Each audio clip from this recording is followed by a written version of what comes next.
I am very excited for the full release of Baldur's Gate 3, and I think anybody who likes RPGs at all should be very excited. The game comes out on PC very soon, on the 3rd of August, and it will be releasing on PS5 on the 6th of September. And while there is a ton of buzz around the game in general, I think that there are a lot of people who are still hesitant to jump into a game like this, be it because of the CRPG isometric nature of it, or the fact that it follows the Dungeons & Dragons 5th edition rule set, whatever the reason may be. I just know a lot of people, both personally and from comments I've seen online, that just are hesitant. So I want to do two things in this video, more or less at the same time. I want to explain why I think this game is incredibly special, and could be not only the game of the year, but a game that we remember for many, many, many years to come very fondly. And why, if you're afraid to jump into it, you really shouldn't be, and all of the things it's doing to introduce people easily into the world.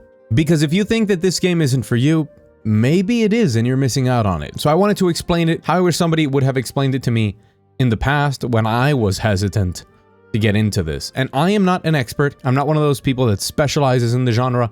I'm just a person who really likes it and never thought that I would. So let's get into it and see if I can pull it off. The first thing to keep in mind is that this production, this game, is a match made in heaven that nobody ever thought would happen. This is the equivalent of Konami going and getting Kojima to direct a new Metal Gear Solid. Just something that you don't expect that will ever happen, but it's here. In this case, it's here. Baldur's Gate as a video game franchise within the D&D universe is incredibly well regarded. It was made by BioWare, the BioWare back in the day. It was actually their claim to fame. And Baldur's Gate 1 and 2 are both incredibly revered and kicked off a whole bunch of amazing CRPGs from back in the day.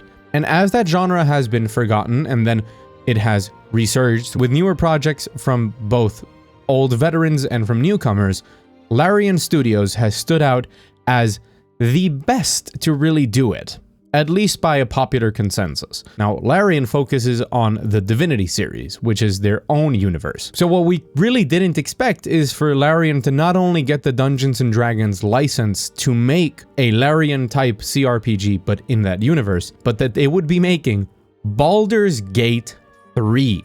The crown jewel being given to the studio that everybody considers to be the best in the genre currently. It's a match made in heaven, and this normally doesn't happen. The other thing that doesn't normally happen in the video game space anymore is the fact that this is an old school game. Not in the sense of its gameplay, not in the sense of its accessibility, no. In the sense that it's a complete-ass video game that you can play from start to finish, that you can replay and get just as much content out of on your second playthrough.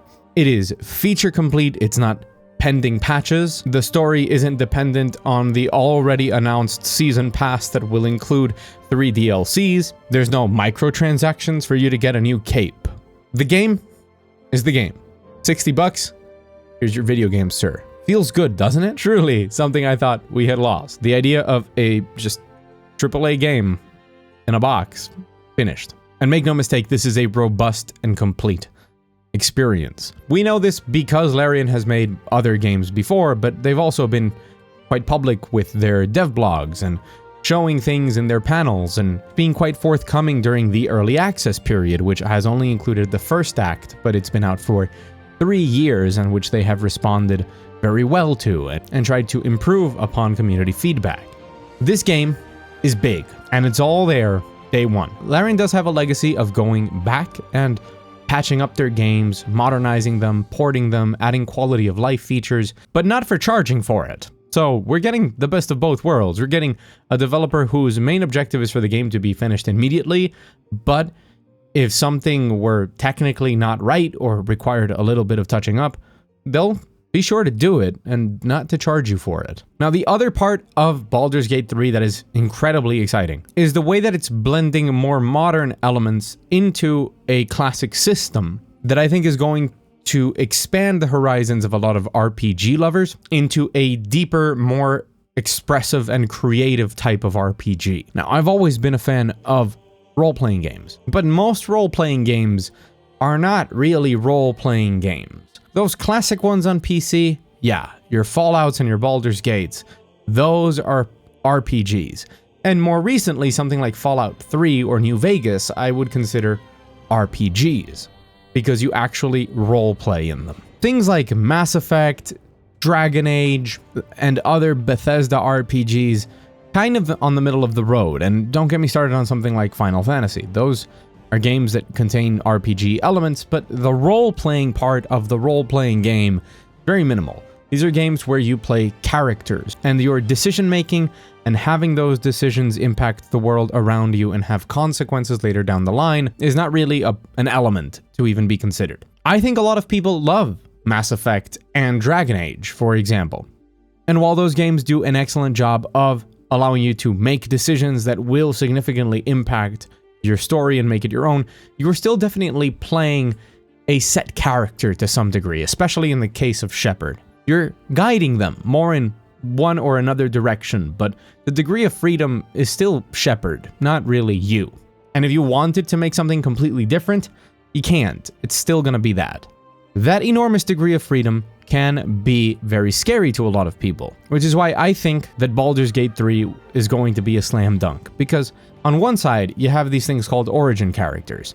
These are predefined characters with a name, with a voice actor, with a story that goes with them, with their own goals as a predefined character, and you can roleplay as them. But you're going to have that more easy time like you would when you played as Commander Shepard, guiding you in what you think would be the best thing for this character to do. So if you don't want to just roleplay from scratch, that option is going to be there. But it also allows you to just roleplay as whatever you want with an enormous degree of freedom and reactivity, which is the really important part of an RPG. It needs to be believable that if I made the craziest combination possible and, I don't know, made a drow, which is a race that normally people are very afraid of and they don't want to get close to, they assume bad things from, but I wanted to be the nicest, most naive guy ever. I don't notice that anybody is afraid of me. I just want to do the best thing for everyone. I can do that, and the world will react pretty much as it should to that circumstance.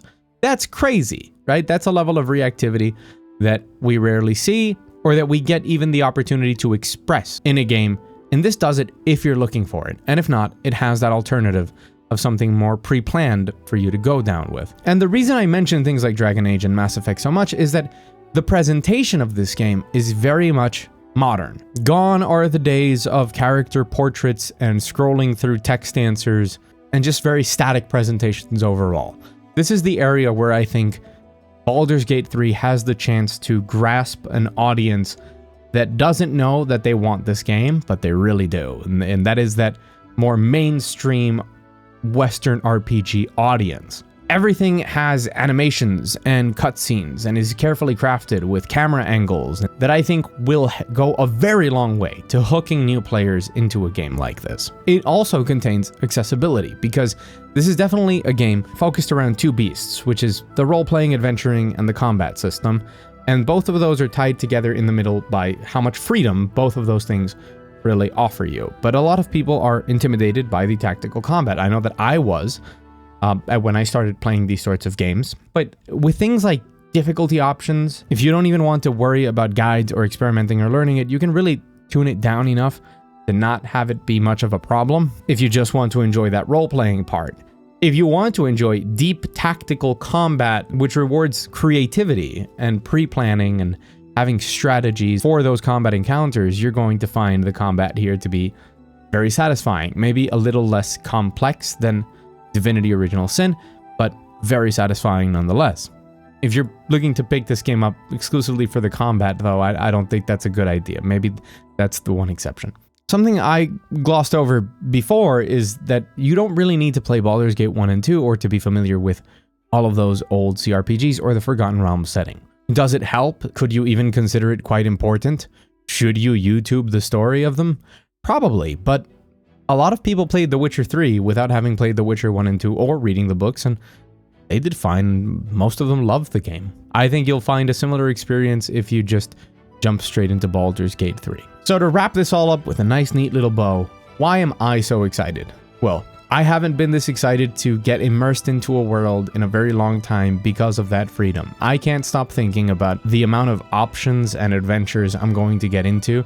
I just can't even decide what character I want to play, because this game has 11 races plus all of the sub-races, and 12 classes with all of their subclasses, which I think on average would be around 4 subclasses per class. They are not just an aesthetic choice or just combat choices. These have ramifications on everything. The gods you pray to and how people react to you, and the checks that you can get out of in dialogue and the ones that you can't. The way that people approach you, or some questlines will be entirely locked depending on who you are and what you've done or your race. And the idea that I'm designing this character that I want to roleplay, and I'm kind of thinking ahead of like the whole arc of how I'm going to plan my character and what I would like him to end up becoming from his journey start to finish. Do I want to make an oath-breaker paladin that is just permanently tormented and torn between repenting and not? Do I want to make maybe a spell-casting monk that succumbs to the dark urges, but he fights against the dark urges to be a good guy for like half the game and then just turns into an evil murderer? You can. I mean, those are all options. Or maybe I just want to play the charming rogue that I normally play. Could have guessed that from my username, by the way. But maybe this time I'll do it as a dragonborn, since that seems really cool and something that I normally wouldn't put together, like a dragonborn rogue. So it'll be cool to see how people are curious about me and asking questions about what I am and where I'm from, while I steal everything that they have. Being so excited to immerse yourself into a universe and just have a good old time with a video game, exploring it, getting lost in it, experiencing that storytelling that you impact, where you can really express yourself and the character that you want to play as. Such a good feeling that we haven't had in a long time, at least not in a way that I think is going to be as solid, as accessible, and as pretty as what we are going to be getting with Baldur's Gate 3. So if you didn't have it on your radar, I hope you do now. This video is more from the perspective of somebody who isn't hardcore deep into it, but really loves it, to explain and kind of get people who are shy about getting into it, give it a chance, to know that there is something for you here that you will probably love. If you think I did a good job on either of the goals that I set out for this video, please let me know either in the comments or with a like, and I will in all likelihood be doing more very beginner-friendly videos for people for Baldur's Gate 3, along with all of the other content that I normally produce. And if that sounds like something you enjoy, I strongly encourage you to subscribe. We're almost at 1K, that's crazy. I've been Muck Thief. I hope to see you all on the internet.